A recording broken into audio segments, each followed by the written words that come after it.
Hi, I'm Sammy, and I want to welcome you to our second Trek Talk, Learn, Share, and Connect series. Today we have someone who has a passion for mushroom foraging. If you have questions while we're doing this series today, please use the chat space and write your questions, and Larry will answer them right while we're talking with him. So I want you to welcome Larry Martin as he begins to share with us some of his knowledge and maybe even a secret spot where we can go mushrooming. Well, my name's Larry Martin, and I've been a member of this congregation for about 10 years now, along with my wife, Connie, and we've always felt very welcome and at home here in this church.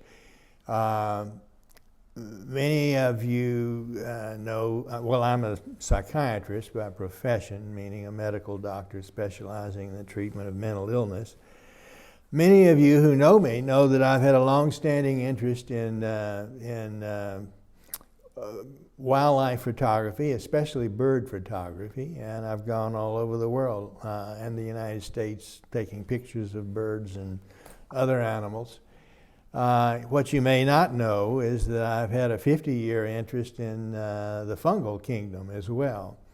And that is an interesting story. I grew up in the deep south of the United States, and as a kid, I couldn't have cared less about mushrooms. Mushrooms were slimy things, better kicked than picked. They were all called toadstools.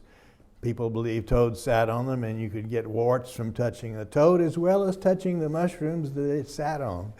All that is nonsense, but no red-blooded Southern kid growing up would have dreamed of interest in mushrooms. It's just not part of the Southern culture because most Southerners are of British and Anglo-Saxon and Scots-Irish extraction.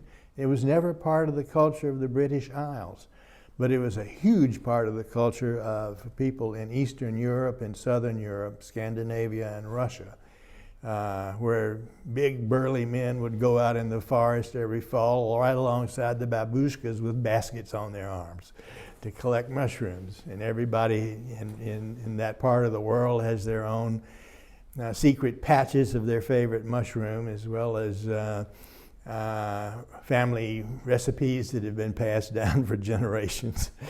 So at any rate, my interest in mushrooms changed. It came about when I was studying psychiatry at Duke University, and we were on a picnic in western North Carolina at a big lake, home of one of the summer home of one of the professors there. And one of the guests there had an interest in mushrooms and found a Caesar's mushroom. He took a big bite out of the Caesar's mushroom, a beautiful orange mushroom, and dared any of us to jump in the water with him. Well, I was not to be outdone, so I took a bite of it too, and it tasted darn good. And I realized after that I didn't know the first thing about mushrooms. Well, this Caesar's mushroom has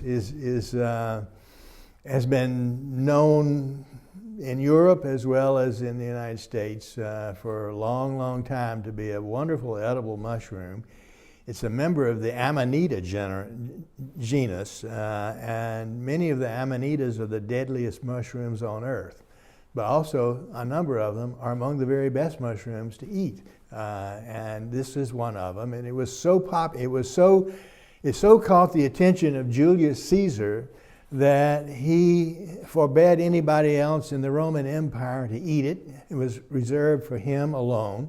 And anybody who was caught eating one did it under risk of being put to death. So at any rate, we don't have it on the West Coast, but that started me thinking about mushrooms, and I began doing some mushroom forays. I did a lot of them with my kids when we lived in Ohio, and I was working at the Cleveland Clinic for about 7 years. And one of our great pastimes was to go out on a weekend to pine forests and oak forests in and around the Cleveland area, or southern Ohio, western Pennsylvania, and look for mushrooms. I even had the privilege once of taking the whole family with Alexander Smith, who is to look for morels in Michigan in the springtime. Alexander Smith was the preeminent mycologist of the second half of the 20th century. And it was I even have his autographed book still to this day. So I'm going to go into some of the rules for the road of collecting mushrooms. And the first is to go prepared. You should wear hiking boots if you're going out into the woods. Carry a knife for cleaning and trimming the mushroom where you find them. You ought to also have a whistle like this for signaling distress, or particularly if you're out hunting with somebody else, to signal location. You should have a trekking pole, particularly if you're on rough terrain, to give you a third leg and increase your stability. Also, check the weather before you go. Make sure you're dressed for what the weather is going to serve up. And carry a basket with you. It's the handiest thing to put mushrooms into. When you actually get them, the best thing to put them in before they go into the basket is wax paper. Don't put them in plastic. That hastens decomposition. Next, I think you should usually go with a companion. And if not, you should have on your person a cell phone, and you should let somebody know where you're going to be collecting and when to expect you back. Every year you read about people who get lost in the wilderness, and rescue parties have to go out and look for them, and some of those are mushroomers. Never eat a mushroom unless you're 100% certain of what it is. That one just can't be emphasized enough. You just don't eat something that you think or it looks like this, but you don't have 100% certainty of what you've got. When you try a new species, just eat only a small amount the first time, and never eat several different species at the same time. You won't know what made you sick if you happen to get sick. Every mushroom known can cause some degree of poisoning or cause stomach upset in some people. But you can say that about any food known. Eat only cooked mushrooms. All mushroom, the human body can't digest and break down the cell wall of mushrooms with the chitin in it. And so you won't get any nutrition from eating a raw mushroom, even if it's kind of tasty. You know, I occasionally do it with slices of a matsutake, a little oil, a little salt or something, and it's very nice. You can get the actual taste of the flavor of the mushroom that way, but not getting any nutrition that way. Also, some of the best eating mushrooms are very, very poisonous if they're not cooked. Morels are the example that come to mind first about that. You have to cook morels first. Before putting your specimens in the refrigerator, it's a good idea to check them for bugs and make sure they don't have any larvae in them. There is this thing called the mushroom gnat, which is actually a fly in the order of the Sciaridae, that lay eggs on mushrooms, and you know, many of the ones that you like, the mushroom flies also like. They know a good thing when they see it, and they may beat you to it. To know the rules and regulations that govern how much you can have on your person or in your car if you're out mushrooming on public lands. The fines can be very stiff if you get caught with more than you're allowed. In the national parks, it's usually a quart a day that you can gather. In the national forests, it's usually a gallon of any one mushroom and up to 3 gallons of several different species. But that varies, and in some of the national forests, you can't. You actually have to get a permit before you can go. And in the national parks, no permits needed, and in most national forests, none is needed. So anyway, learn the regulations. And when identifying mushrooms, use all of your senses. Any mushroom can be tasted, provided you spit it out, and provided it's not decomposed before you put it in your mouth. But you can taste it, and some of them have a horrible taste, and some of them, and you will spit it out instantly. Others are very acrid and burn your tongue. Spit those out right away too. But it helps in identifying things. For example, in separating candy caps from some of the lookalikes that are out there that are very hot and will burn your tongue if you chew on them for a few seconds. Also, your sense of smell. Every mushroom that you pick, to help identification, you can and perhaps should smell it. Some of them have a wonderful aroma that smells floral or like almonds or other things. Some of them smell like geraniums. There are just a lot of different odors, and the human nose can detect well over 1 billion different odors. So, with that being said, the spring mushrooms usually come up between early April and all the way to the middle of June. Those are the morels. The fall mushroom season usually begins about mid-September and runs to the end of November. And but it all depends on rain. If there's been no rain, you're not going to get any mushrooms. So sometimes the season is late in the fall, for example, because the rains don't start till, say, the second week in October. You won't find much before that. So let's start with some of the mushrooms. The first one I want to come to is the Porcini or king Bluit.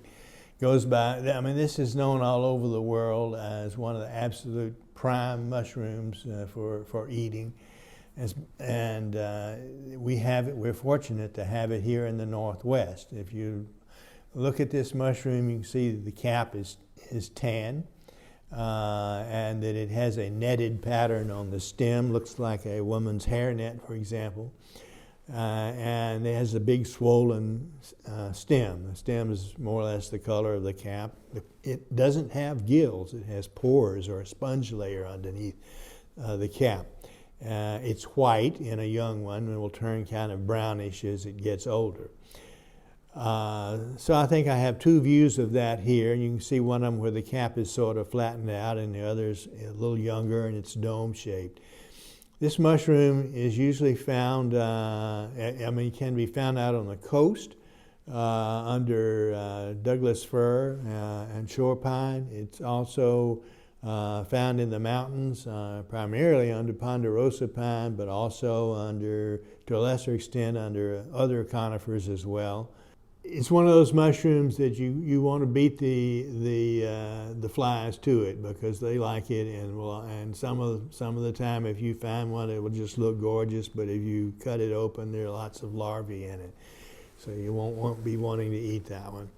It's very versatile. It just has a wonderful, rich, meaty, earthy flavor to it. It can be grilled whole. It can be cut into strips and sautéed. It goes great with meat dishes. I'm not God's gift to the culinary world, and so I don't make real complex mushroom dishes.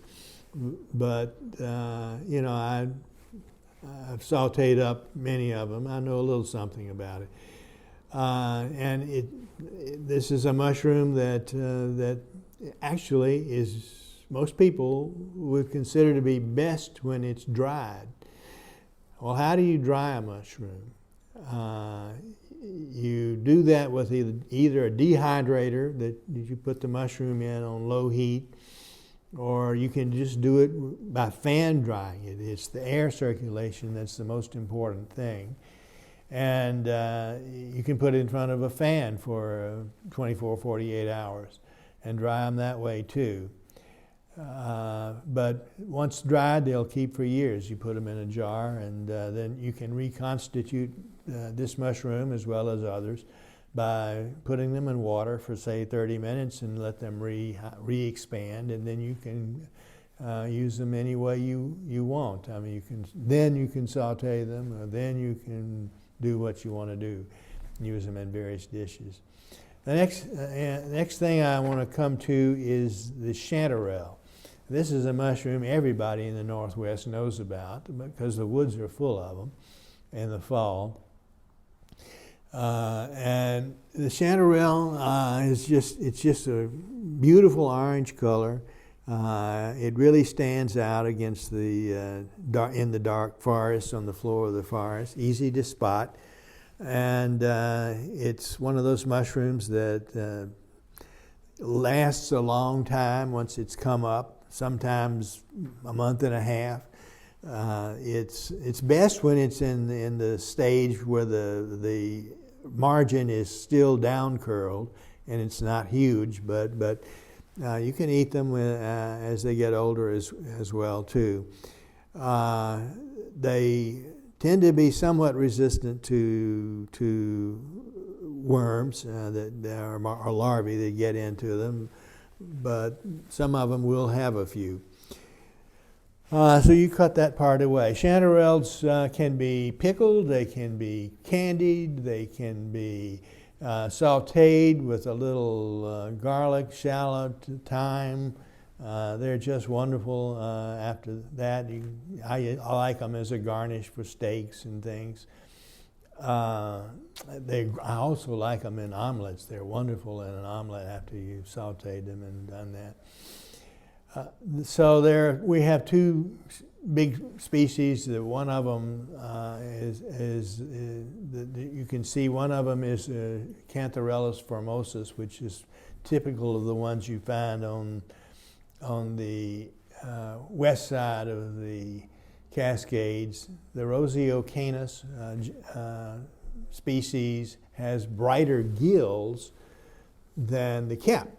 See the yellow of the gills, very intense, but you can find those on both sides. It is the most common of the chanterelle species elsewhere in the United States.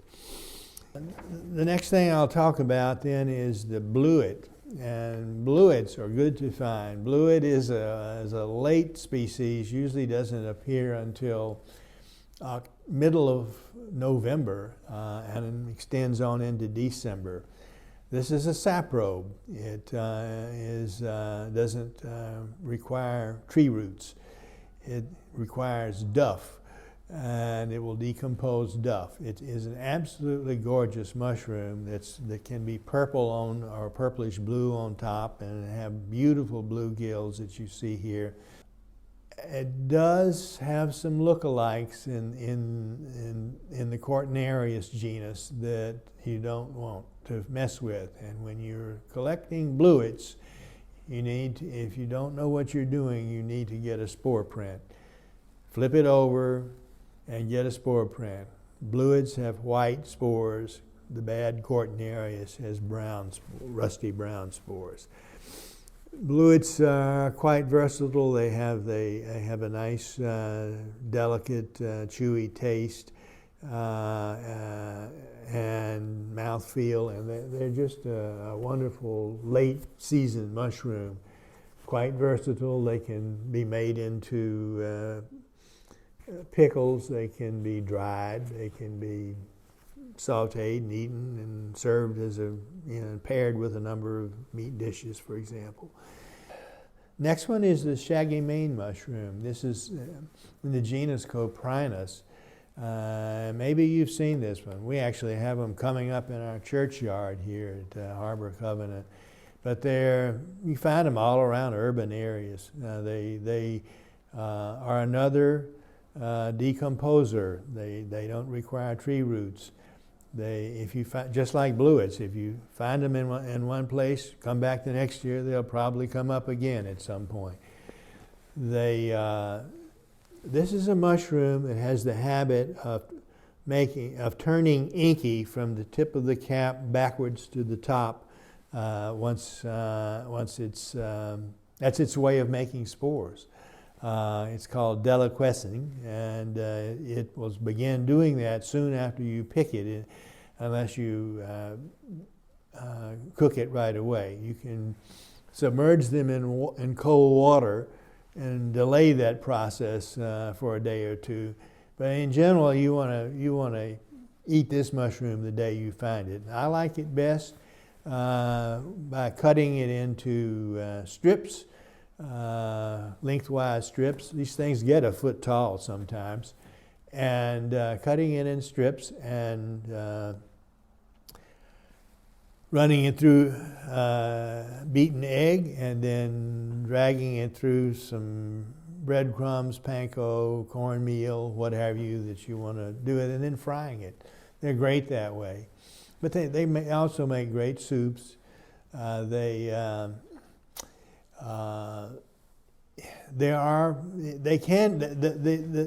black ink is not decomposition. It has nothing to do with bacterial decomposition.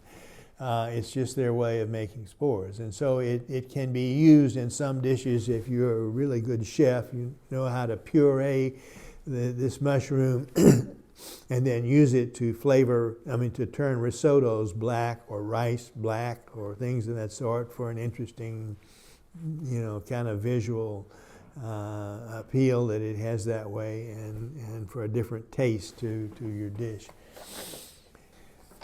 So the next one I want to talk about is the hedgehog mushroom. It's in the genus Hydnum. And Hydnum olympicum or umbilicatum. This is every bit as good as a chanterelle. They're just as easy to spot on the forest floor. They're nice orange or pinkish orange or whitish color. When you flip one of these mushrooms over, you will see a forest of teeth hanging down that are usually 3 or 4 millimeters long. And that's how the mushroom makes its spores, from these spines that hang down. They're not sharp, but that's the way you identify this species. It can be used in any dish that you use chanterelles for. It's every bit as good in flavor.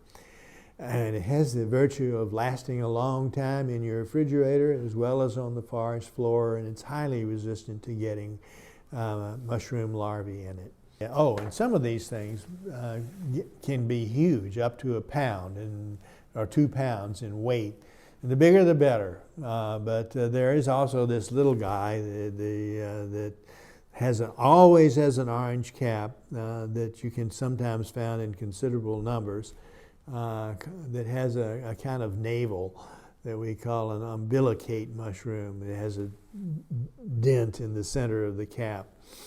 And that's the one of them that's shown here, and it's just as good to eat as the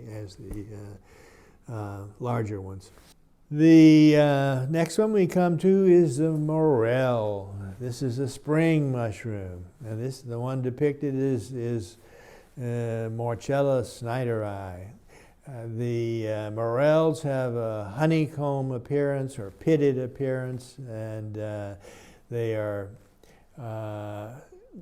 the best place to find them is in an area that's had a forest fire the previous fall or summer. They will come up by the millions in the burned over land, and you'll probably not have that land to yourself if you go out looking for them. They're hard to spot, believe it or not, but they can be several inches tall. They're just delicious to eat. They dry well, and it's one of the easiest of all mushrooms to dry and then later reconstitute. It's usually the black morel that you'll find in the grocery stores if you're buying dried morels. But anyway, morels are just a super good mushroom. They're very toxic if you eat them uncooked, so you have to cook them. And again, it's a mushroom I like to serve alongside a steak if I have a good steak. But there's so many uses for morels. Any chef can have a field day with this mushroom.